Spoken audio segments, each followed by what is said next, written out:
माध्यमातून त्यांच्यापर्यंत आपण समस्या पोहोचवण्याचा प्रयत्न केलेला आहे, पण तरी कुलगुरू साहेबांच्या आणि परीक्षा नियंत्रकाच्या कानांवर आवाज पोहोचत नाही। विद्यापीठ प्रशासन अजूनही झोपलेलं आहे। त्यांना जागा करवण्यासाठी आणि आपला आवाज त्यांच्यापर्यंत पोहोचवण्यासाठी आपण भोंगे आता अशा ताकदीने आणि अशा जोरदार वाजवू की त्यांची झोप उडाली पाहिजे। बोला भारत माता की जय।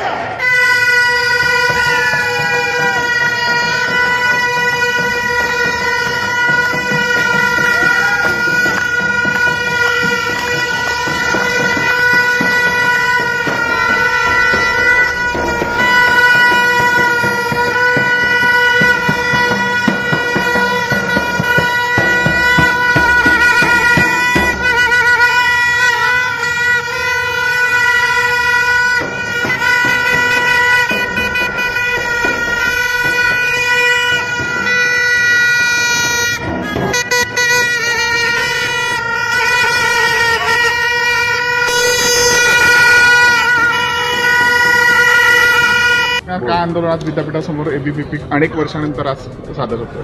मागच्या 1.5 वर्षाआधी विद्यार्थी परिषदेने या ठिकाणी आंदोलन केलं होतं। आज या ठिकाणी विद्यार्थ्यांच्या वेगवेगळ्या समस्या घेऊन विद्यार्थी परिषद एबीव्हीपी या ठिकाणी आलेली आहे, ज्यामध्ये की सगळ्यात मोठा मुद्दा म्हणजे आज ज्यावेळेस एक्झाम व्हायचा राहिलेला असून सुद्धा जे काही बीबीए आणि बीसीएचे विद्यार्थी आहेत त्यांचं जे काही आहे ते अनावश्यक फी वाढ या विद्यापीठाच्या मार्फत करण्यात आली आहे। त्याचं कारण असं दिलं जात आहे की AICTE कडनं त्यांना असे नॉर्म्स आलेत, परंतु वर्षाच्या मध्येच असं काही फीज वाढवण्याचं हे काय कारण असू शकतं असं देखील आम्ही विचारलं, वेगवेगळ्या निवेदनांच्या माध्यमातून विचारलं असून सुद्धा विद्यापीठाने त्याचं कोणतंही उत्तर दिलं नाही आहे। त्याच्या विषयातलं हे आंदोलन आहे। दुसरा विषय म्हणजे विद्यार्थ्यांना पेपर देऊन सुद्धा त्यांच्या रिझल्टमध्ये त्यांना नापास दाखवण्यात आलं आहे आणि हे नापास दाखवून जेव्हा विद्यार्थ्यांनी वेगवेगळ्या माध्यमातून हेल्पलाईन नंबरवर कॉल केले आणि त्या हेल्पलाईन नंबरवर सुद्धा विद्यार्थ्यांना कोणत्याच प्रतिक्रिया दिल्या गेल्या नाही आहेत आणि या विद्यार्थ्यांचे जे काही इश्यूज आहेत हे ऐकून घ्यायला परीक्षा नियंत्रक देखील त्या विद्यार्थ्यांना भेटत नाही आहे। आमच्यासारखे कार्यकर्ते जेव्हा तिथे जातात तेव्हा देखील परीक्षा नियंत्रक त्यांना भेटत नाही आहे। तर या विद्यार्थ्यांनी यांचा आवाज उठवण्यासाठी हे बोंगानाद आंदोलन इथे केलं आहे। आपलं नाव?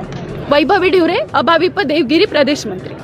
आंदोलन करण्यात येतं। जर आपण आपल्या विद्यापीठाच्या एकूण परिक्षेत्राचा विचार केला तर नंदुरबार, धुळे, जळगाव असे 3 जिल्हे ह्या विद्यापीठाच्या कार्यभारात येतात आणि त्यात जर आपण बघितलं तर नंदुरबारमध्ये मोठ्या प्रमाणात आपले जनजाती बांधव तिकडे राहतात।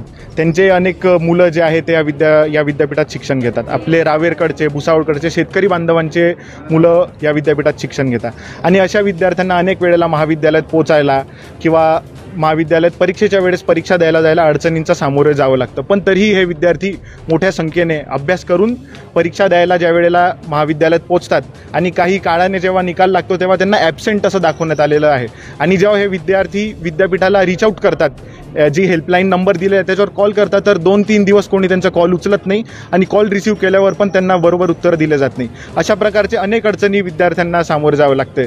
जसं BBA, BCA, MBA, MCची फीस शैक्षणिक वर्षाच्या शेवटी वाढवण्यात आलेली आहे। म्हणजे UGCचा नियम आहे की जी काही आपल्याला अकॅडमिक फीस असेल किंवा अकॅडमिक स्ट्रक्चर असेल ते ॲडमिशनच्या वेळेस वर्षाच्या सुरुवातीलाच देणं आवश्यक आहे, पण तरीसुद्धा हे या विद्यापीठाने वर्षाच्या शेवटी परीक्षा झाल्यावर हे फीस वाढवलेली आणि फार मोठ्या प्रमाणात वाढवलेली आहे। आणि विद्यापीठाला वारंवार विद्यार्थी परिषदेच्या कार्यकर्त्यांनी निवेदन दिलेलं आहे, भेटण्याचा प्रयत्न केलेला आहे, परीक्षा नियंत्रकांची वेळ मागितलेली, पण तरीसुद्धा विद्यापीठ प्रशासन झोपलेलं आहे का काय असा प्रश्न विचारायला आज इकडे विद्यार्थी मोठ्या संख्येने उभे आलेले आहेत। आणि या भोंगानादाचा अर्थ असा आहे की विद्यापीठ प्रशासन झोपलेलं आहे, त्यांना आपलं बोललेलं ऐकू येत नाही, म्हणून भोंगे वाजून आपला आवाज पोहोचवण्याचा प्रयत्न, त्यांना झोपेतून उठवण्याचा प्रयत्न इथे विद्यार्थी परिषदेचे कार्यकर्ते करतायत।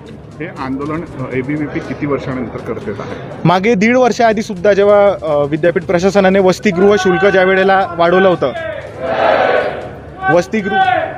विद्यापीठ प्रशासनाने जेव्हा वसतिगृह शुल्क वाढवलं होतं त्यावेळेला सुद्धा विद्यार्थी परिषदेच्या कार्यकर्त्यांनी इकडे मोठं आंदोलन केलं होतं। त्यावेळेला कुलसचिव साहेबांनी स्वतः खाली येऊन तो निर्णय मागे घेतला होता।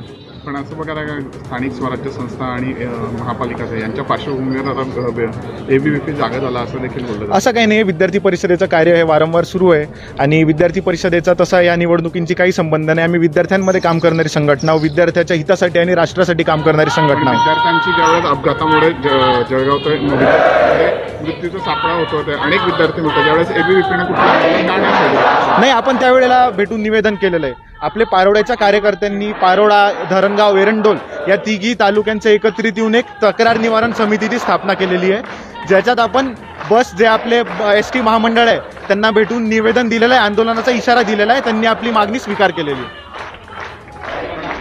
वरुण नन्नावरे, अखिल भारतीय विद्यार्थी परिषद देवगिरी प्रदेश सहमंत्री.